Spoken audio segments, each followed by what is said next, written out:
The strange case of Dr. Jekyll and Mr. Hyde and other stories.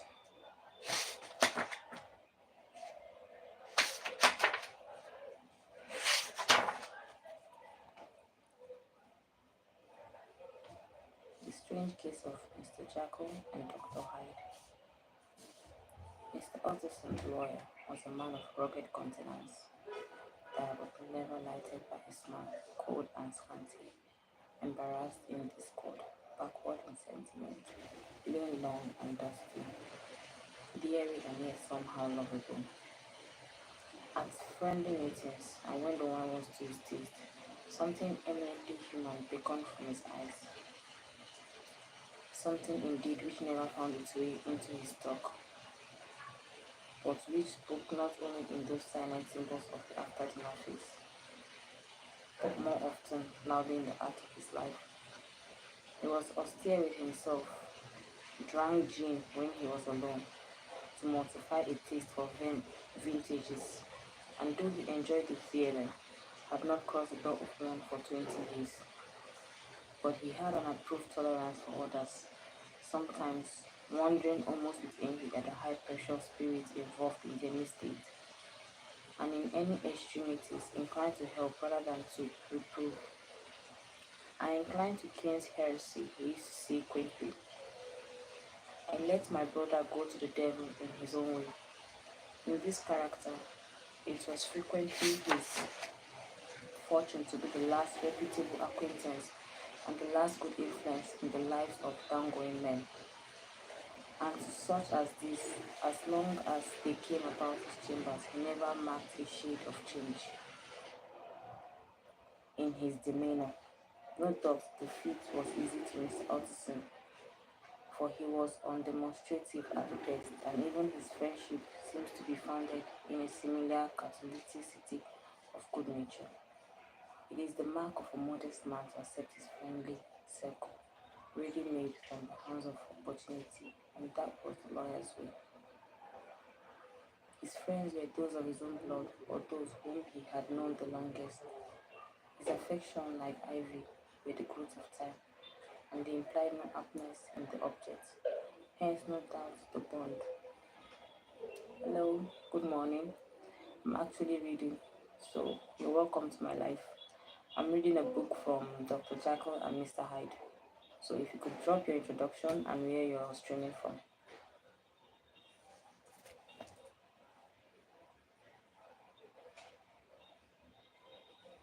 Thank you for dropping a like. Please, welcome to my live stream. Where are you streaming from? Can you drop your name and introduction?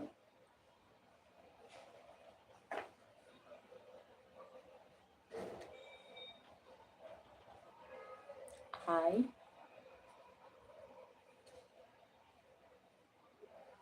Can you drop your name or introduction, or should I just keep reading?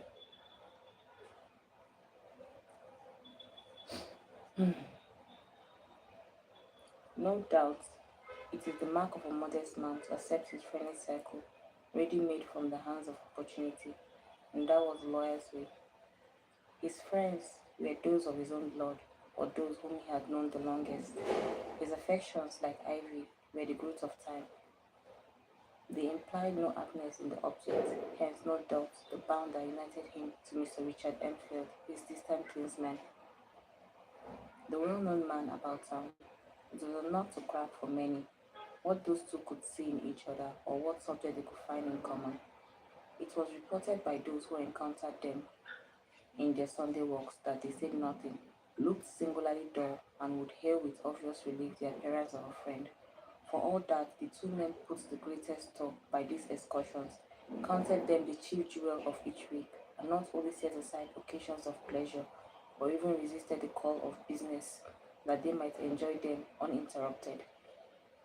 It chanced on one of these rambles that their walk led them down a by street in a busy quarter of London. The street was small and what is called quiet, but it drove a thriving trade on the weekdays. The inhabitants were all doing well, it seems, and all aimlessly hoping to do better still, and laying out the surplus of their gains in coquetry, so that the shop front stood along that thoroughfare with an air of invitation, like rows of smiling saleswomen. even on Sunday, when it veiled its more florid charms and lay comparatively empty of passage. The street shone out in contrast to this dingy neighborhood, like a fire in a forest, with its freshly painted shutters, well polished brasses, and general cleanliness and gaiety of notes, instantly caught and pleased the eyes of the passengers. Two doors from one corner.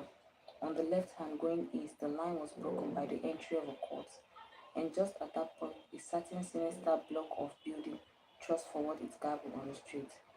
It was 2 stories high, showed no windows, nothing but a door on the lower story, and a blind forehead of discolored walls on the paper, and bore in every feature the marks of prolonged sordid negligence. The door, which was equipped with bell nor knockers, was blistered and detained. Tramps slouched onto the recess and struck matches on the panel. Children kept shops upon the steps, and the schoolboy had tried his knife on the moldings. And for close on a generation, no one had appeared to drive away these random visitors or to repair their ravages. Mr. Enfield and the lawyer were on the other side of the busy street, but when they came abreast of the entry, the former lifted his cane and pointed. Did you ever remark that door? He asked, and when his companions replied in the affirmative, it connected in his mind, and he added, with a very odd story. Indeed, said Mr. Utterson with a slight change of voice. What was that? Well, it was this way, returned Mr. Enfield. I was coming home from some place at the end of the world about 3 o'clock of a black winter morning, and my way lay through a part of town where there was literally nothing to be seen but lamps, street after street, and all the folks asleep, street after street, all lighted up as if for procession, and all as empty as a church. Till at last I got into that state of mind where a man listening and listening and begins to long for the sight of a policeman. All at once I saw 2 figures, one a little man who was stumping along eastward at a good walk, and the other a girl of maybe 8 or 10 who was running as hard as she was able down a cross street. Well, sir, the two ran into one another naturally enough at the corner, and then came the horrible part of the thing, for the man trampled calmly over the child's body and left her screaming on the ground. It sounded nothing to hear, but it was hellish to see. It wasn't like a man, it was like some other damned juggernaut. I gave a new holler and took to my knees, collared my gentleman, and brought him back to where there was already quite a group about the screaming child. He was perfectly cool and made no resistance, but gave me one look so ugly that it brought out the sweat on me like running. The people who had turned out were the girl's own family, and pretty soon the doctor for whom she had been sent put in his appearance. Well, the child was not much the worst, more frightened than according to the sawbones, and there you might have supposed would be an end to it. But there was one curious circumstance. I had taken a loading to my gentleman at first sight, so had the child's family, which was only natural. But the doctor's case was what struck me. He was the usual cut and dry apothecary, of no particular age and color, with a strong Edinburgh accent and about as emotional as a bagpipe. Well, sir, well, sir, he was like the rest of us. Every time he looked at my prisoner, I saw that sawbone turn sick and white with the desire to kill him. I knew what was in his mind just as he knew what was in mine. And killing being out of the question, we did the next best. We told the men we could and would make a scandal out of this. I should make his name stink from one end of London to the other. If he had any friend or credit, we undertook that he saw he should lose them. And all the time, as we were pitching in red hot, we were keeping the women off him as best as we could, for they were as wild as harpies. I never saw a cycle of such hateful faces, and there was the man in the middle, with a kind of black, sneering coolness and frightened too. I could see that, but he was carrying it off. Sir, I really like Satan. If you choose to make my alarm.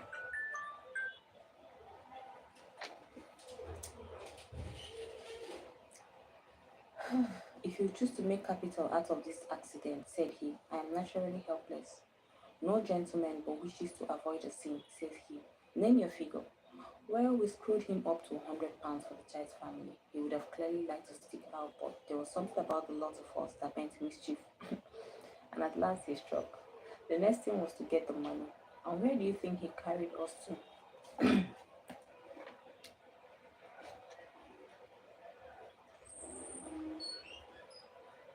Got to that place with the door, whipped out the key, went in, and presently came back with a matter of £10 in gold and a check for the balance on courts, down and payable to bearer, and signed with a name that I couldn't mention, though it's one of the points of my story. But it was a name at least very well known and often printed. The figure was stiff, but the signature was good for more than that. If it was only genuine, I took the liberty of pointing out to my gentleman that the whole business looked apothecary, and a man does not in real life walk into a cellar door at 4 in the morning and come out with it with an anonymous check for those upon or close to £100. But he was quite easy and sneering. Set your mind at rest, said he. I will stay with you all till the bank opened and cashed the check myself. So we all set off, the doctor and the child's father, and our friend and myself, and passed the rest of the night in my chambers. And next day, when we had breakfast, went in a body to the bank, and I gave him the check myself. And I said I had every reason to believe it was a forgery. Not a bit of it. The check was genuine. Tut, said Mr. Utterson. I see you feel as I do. Yes, it's a bad story. For my man was a fellow that nobody could have to do with, a really damnable man, and the person that drew the check is the very pink of propriety. And celebrated too. And what made it worse, one of your fellows, who do you think they call good? Blackmail, I suppose? An honest man paying through the nose for some capas for his youth. Blackmail. Blackmail house is what I call that place with door in consequence. Though even that, is far from explaining all, he added, and the words fell into a vein of musing. From this, he was called by Mr. Hudson, asking rather suddenly, I don't know if the drawer of the check lives there. A likely place, isn't it? Returned Mr. Enfield, but I happen to have noticed his address. He lives in some other square or the other. Okay, enough with reading. Let's try to interact with people. So let's ask a question and we'll see if everyone has an answer.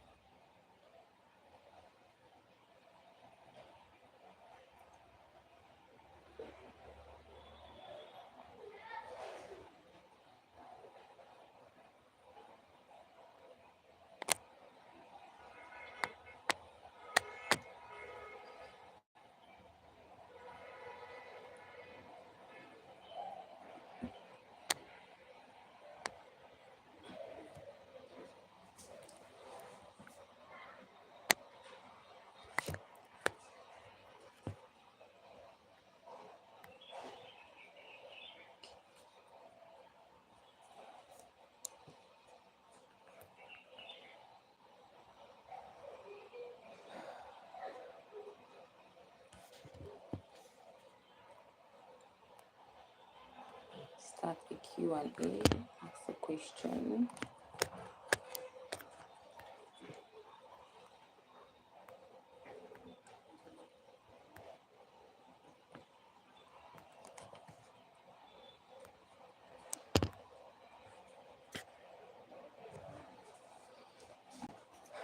So I'll be reading out the anonymous messages sent to me. I did put a link in my channel description that anybody that wants to reach out to me can send me a message and I'll come to my live to respond. And since I'm done reading apart from Dr. Jekyll and Hyde, I felt like I should now respond to those messages. So if you had or sent any message to me to my anonymous, I can come here and respond and you can watch and get your answer. So the first one was, who are your best friends? Well, I don't really have any real life best friends. I mostly have best friends online, and I don't think you will know them unless you are part of the BL fandom. If you're not part of the BL fandom, you won't know them. The next question, or well, the next message is, I really like you. Oh, thank you. I like you too, wherever you are, wherever you're from. I probably don't like you too, but thank you. The next is, you only pay attention to certain people. Dude or lady, I just started this YouTube channel. Which certain people? Are you sure you're sending a message to the right person? Which certain people? Nobody has ever sent me a message or commented on any of my videos that I have not responded to. So that's weird. That's very weird.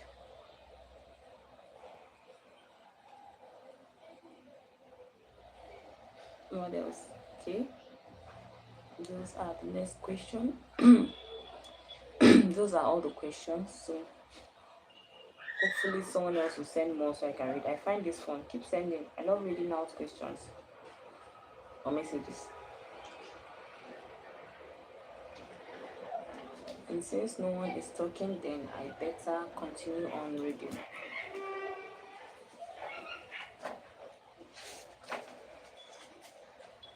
Where did I stop?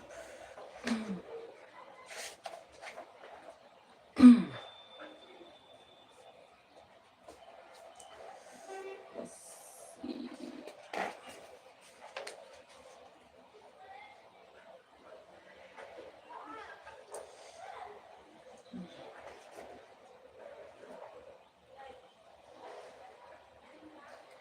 Okay, so I think I stopped at unlikely from when he recalled by Mr. Utterson asked rather suddenly. I don't know if the drawer of the check lives there. Okay, I think that's where I stopped.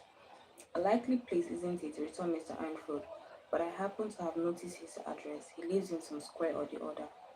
And you never asked about the place with the door. No, sir, I had a delicacy, was the reply. I feel very strongly about putting questions. It partakes too much of the style of the day of judgment. You start a question, it's like starting a bone. You sit quietly on top of a hill, and away the bone goes, startling others and presenting some bland old bird. The last you would have thought of is knocked on the head in his own back garden, and the family have to change their name. No, sir. I make it a rule of mine. The more it looks like Queer Street, the less I ask. A very good rule, too, said the lawyer.